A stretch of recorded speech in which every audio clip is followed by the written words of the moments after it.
Hello everyone, good evening. कैसे हैं आप सभी लोग? उम्मीद है सब एकदम ज़बरदस्त होंगे।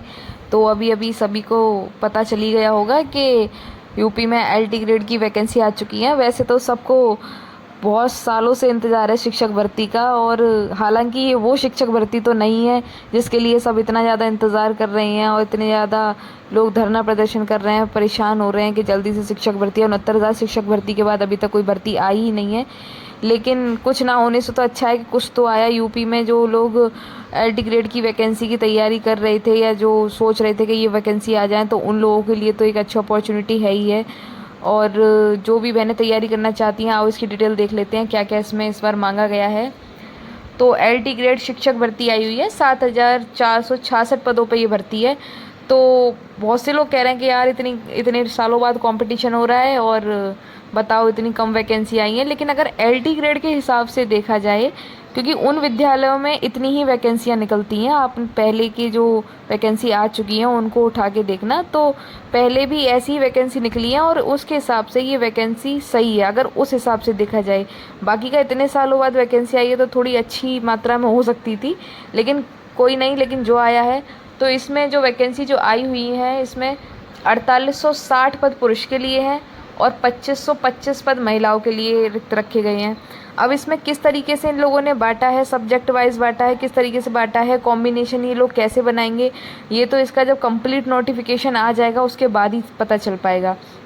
लेकिन अभी जो कटिंग वायरल हो रही है अखबार की, उसके हिसाब से ये इस तरीके से बांटे गए हैं। 4860 पुरुष और 2525 महिलाओं के पद हैं।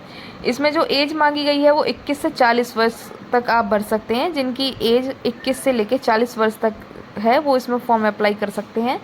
और जो ओबीसी एससी एसटी वाले लोग हैं उनको 5 साल का रिलैक्सेशन मिल जाता है इसमें। वो लोग 45 वर्ष तक के लोग इसमें फॉर्म अप्लाई कर सकते हैं। उसके बाद है जो इसकी फॉर्म है, ये 28 जुलाई से शुरू हो जाएंगे और 28 अगस्त तक ये फॉर्म चलने वाले हैं। इसकी और क्या क्या डिटेल्स रहेंगी ये तो नोटिफिकेशन आने के बाद ही पता चल पाएगा। 28 जुलाई से इसकी फॉर्म भरने की तारीख शुरू हो जाएगी और 28 अगस्त तक पूरे 1 महीने तक ये फॉर्म फिल किए जाएंगे। उसके बाद बात कर लेते हैं इसकी क्वालिफ़िकेशन की। तो इसमें कुछ नहीं चाहिए। जो लोग सोच रहे हैं कि हम पे टेट नहीं है, हमारे पास सी टेट नहीं है, हम इसमें अप्लाई कर पाएंगे या नहीं कर पाएंगे। उसके अलावा डीएलएड वाले भी परेशान हो रहे हैं कि हम इसमें अप्लाई कर पाएंगे या नहीं कर पाएंगे। तो देखो, डीएलएड वाले तो इसमें अप्लाई नहीं कर सकते हैं। डीएलएड बीटीसी वालों के लिए वैकेंसी नहीं है। इसको मतलब आप टीजीटी की वैकेंसी कह सकते हैं। टीजीटी और इसमें अभी प्रवक्ता वाली भी आने वाली है, टीजीटी और पीजीटी वाली भी आने वाली है। तो ये अभी टीजीटी वाली आई हुई है। तो इसमें ग्रेजुएशन होना चाहिए और ग्रेजुएशन के साथ बीएड होना चाहिए बस। इसमें आपको सी टेट की ज़रूरत नहीं है, टेट की ज़रूरत नहीं है। सिर्फ ग्रेजुएशन के साथ अगर आपने बीएड कर रखा है तो आप इस वैकेंसी पे अप्लाई कर सकते हैं। उसके अलावा ओटीआर को लेके बहुत सारे लोग परेशान हैं कि ओटीआर करना है, क्योंकि ओटीआर वन टाइम रजिस्ट्रेशन होता है और वो आपकी उसमें क्या होता है, उसके सारी डिटेल्स आप लोग ही चली जाती हैं। आगे भी जब भी कोई फॉर्म भरेंगे तो ऑटोमेटिक वो सॉफ्टवेयर उन आपकी डिटेल्स को ले लेता है। और ओटीआर की मैं वीडियो बना दूंगी, क्योंकि ओटीआर के अकॉर्डिंग आपका फॉर्म फिल होता है। फिर ओटीआर में कोई मिस्टेक ना हो जाए, बहुत से लोगों को पता नहीं होता कि कैसे क्या करना है। तो एक बार ओटीआर का हम कंप्लीट वीडियो बना देंगे, उसमें आप देख लेना कि ओटीआर किस तरीके से आपको करना है। उसके अलावा एग्ज़ाम पैटर्न, तो पहले देखो ये जो एग्ज़ाम होता था ये सिर्फ एक ही एग्ज़ाम होता था, एक दिन में एग्ज़ाम हुआ ख़त्म। लेकिन अब इस बार पैटर्न चेंज हो गया है। इस बार प्री और मेंस दोनों होने वाले हैं। तो ये नई चीज़ इसमें आई है। प्री और मेंस 2 भागों में इसमें एग्ज़ाम होगा और किस तरीके से कराएंगे ये तो अब कंप्लीट नोटिफिकेशन आने के बाद ही पता चल पाएगा। हाँ, और इंटरव्यू को लेके अगर बात करी जाए तो देखो बहनों, इसमें इंटरव्यू नहीं होता है। बहुत से लोग परेशान हैं कि प्री और मेंस के बाद इसमें इंटरव्यू होगा। अभी देखो इसमें टीजीटी की वैकेंसी आई हुई है। ये जितनी वैकेंसी आई है, एक तरह से बोलते हैं ना जीआईसी कॉलेज जो बोलते हैं, जो कंप्लीट गवर्नमेंट कॉलेज जो होते हैं, मतलब उसमें कहीं पे भी प्राइवेट का कोई हिस्सा नहीं होता। कंप्लीट जो सरकार से जुड़े हुए कॉलेज होते हैं ये वो कॉलेज होते हैं। तो अभी इसमें जो टीजीटी की आई हुई है, इसमें पीजीटी वाली भी आने वाली है, वो प्रवक्ता के लिए होंगी। उसमें इंटरव्यू मांगा जाता है।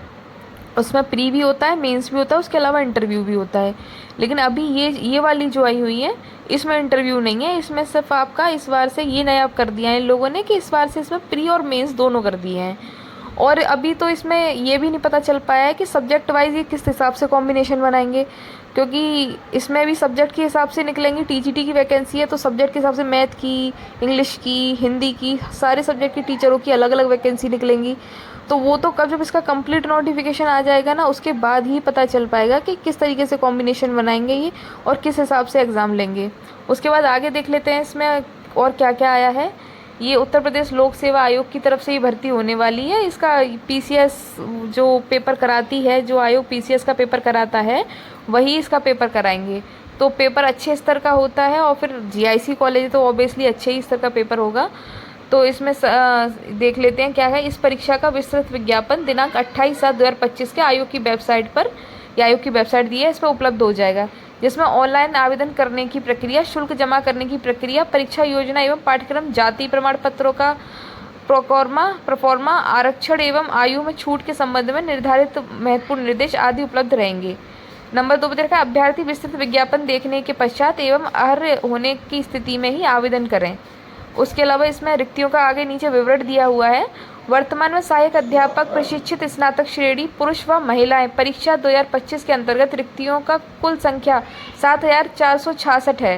मतलब इसमें टोटल जो रिक्तियां निकली हैं 7,466 है, जिसमें राजकीय विद्यालयों के अंतर्गत पुरुष शाखा हेतु 4860 रिक्तियां एवं महिला शाखा हेतु 2525 रिक्तियां और दिव्यांगजन सशक्तिकरण विभाग के अंतर्गत कुल रिक्तियां 81 हैं। रिक्तियों की संख्या परिस्थितियों आवश्यकता के अनुसार घट बढ़ सकती है। मतलब अभी ये श्योर नहीं है कि इतनी ही वैकेंसी आएगी, हो सकता है वैकेंसी बढ़ जाए, हो सकता है वैकेंसी कम हो जाए। वैसे कम नहीं होगी, बढ़ ही सकती है, लेकिन इतनी जितनी दी है इतनी तो कंफर्म है, इतनी तो आनी ही है।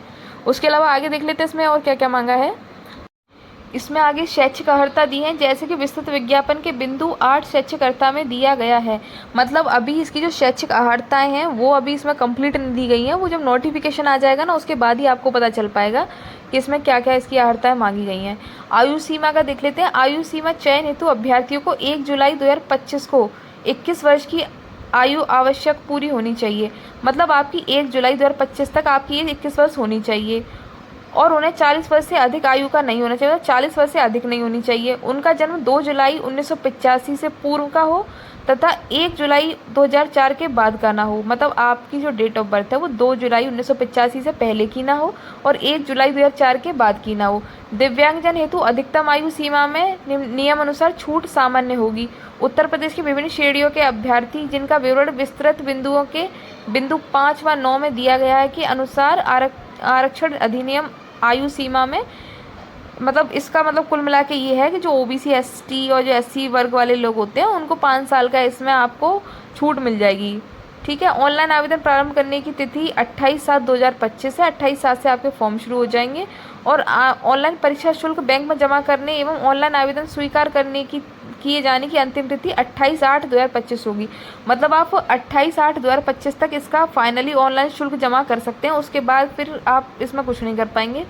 उसके बाद दिया हुआ है ऑनलाइन प्रस्तुत आवेदन में सुधार या संशोधन और शुल्क समाधान, मतलब फीस जो आपकी सबमिट हो जाएगी उसकी अंतिम तिथि 4/9/2025 है। मतलब आपको जो भी सुधार, जो भी संशोधन करना है उसके लिए भी आपको मौका दिया जाएगा।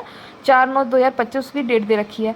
आवेदन हेतु इच्छुक अभ्यर्थियों को सलाह दी जाती है कि ऑनलाइन आवेदन प्रारंभ होने से पूर्व एकल आवासीय पंजीकरण OTR नंबर प्राप्त करना सुनिश्चित करें, क्योंकि OTR आधारित ऑनलाइन फॉर्म ही स्वीकार किए जाएंगे। तो इसमें साफ साफ दे रखा है कि आपको पहले अपना OTR करना पड़ेगा। OTR करने के बाद ही आप इसमें फॉर्म फिल कर सकते हैं। तो देखो, जो भी बहनें हैं जिनका सपना है टीचिंग लाइन में जाने का, उनके लिए एक अच्छा अवसर है, अच्छी अपॉर्चुनिटी है। और इसमें BTC वाले, DLED वाले तो फॉर्म भर नहीं पाएंगे। तो ऐसा है कि उनका कंपटीशन तो वैसे ही ख़त्म हो गया। तो अभी आप लग जाइए, पैट का भी डेट आ चुका है और ये भी आ चुका है। तो अब आप बिल्कुल कमर कस लीजिए, बिल्कुल तैयारी में लग जाइए कि हमें इसमें ज्वाइनिंग लेनी ही लेनी है। जो भी लोगों ने BEd कर रखा है, एक अच्छा मौका है। और GIC कॉलेज की वैकेंसी है, बहुत अच्छी वैकेंसी होती है, अच्छा खासा ग्रेड पे होता है, सैलरी बहुत अच्छी होती है और 8वां ग्रेड पे लगने वाला है। जनवरी से 8वां ग्रेड पे लग जाएगा, बहुत अच्छी सैलरी मिलने वाली है। तो जो भी इंटरेस्टेड हो इसमें फॉर्म अप्लाई कर दो, बहुत अच्छी वैकेंसी है। और इसकी जितनी भी आगे जो भी डिटेल्स हैं या जो भी कुछ है वो तो नोटिफिकेशन आने के बाद ही पता चल पाएगा। तो जैसे ही नोटिफिकेशन आ जाता है मैं आपको बता दूंगी क्या क्या चीज़ें उसमें मांगी गई हैं। उसके अलावा OTR वाला जो सेक्शन है, OTR किस तरीके से करना है, मैं एक बार उसका वीडियो भी बना के अपलोड कर दूंगी, आप देख लेना। OTR स्टेप बाय स्टेप कैसे करना है आपको पता चल जाएगा। तो इससे संबंधित कोई भी जानकारी चाहिए हो, मैं नीचे ग्रुप में अपना टेलीग्राम का लिंक आप लोगों को प्रोवाइड करवा दूंगी। आप मुझे वहाँ पे पर्सनली जाके मैसेज कर सकते हैं, कोई भी क्वेरी हो पता कर सकते हैं। तो हमसे जुड़ने के लिए, आगे आने वाली भर्तियों से संबंधित जानकारी के लिए आप मेरे चैनल को सब्सक्राइब कर सकते हैं। मिलते हैं किसी नेक्स्ट वीडियो में नेक्स्ट अपडेट के साथ। Thanks for watching my video. Take care, bye bye.